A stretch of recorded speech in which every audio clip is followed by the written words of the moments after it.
Welcome back. I am Pastor Doug.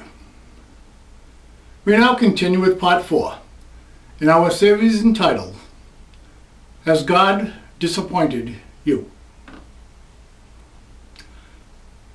A lot of the negativity that happens here on earth is a result of the exercise of the free will that God gave to man.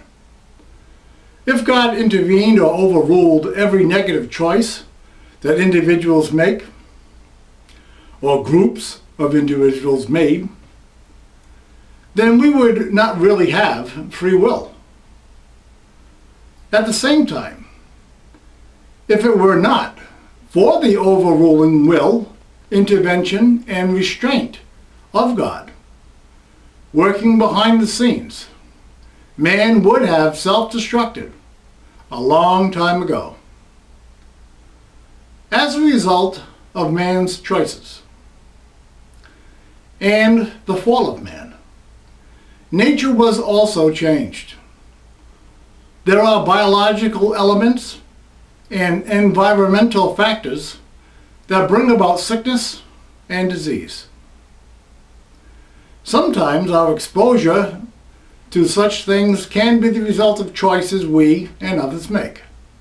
And sometimes they are contracted in the course of daily life in which we have little control or even awareness.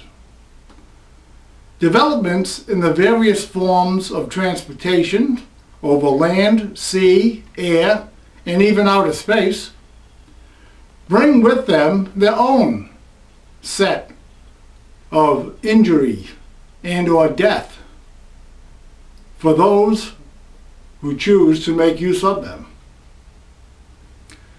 Human error has its influence in every field, science, and profession. War and rumors of war have been a long-time part of the human experience and will continue to be the case for a long time to come. Since the fall, the physical bodies of man were no longer destined to live indefinitely. Genesis chapter 3 verses 22. Sickness and accidental or deliberate trauma from a variety of sources, some of which we have just reviewed, seem to tell us that the timing and circumstances of physical death can come on the scene unannounced and take the physical lives of any one of us at any time. Although rarely revealed to us, the date of our physical birth and death were known to God before we took our first breath. For each one of us, there has been determined a number of days given to us to accomplish our individual parts in the master plan of God.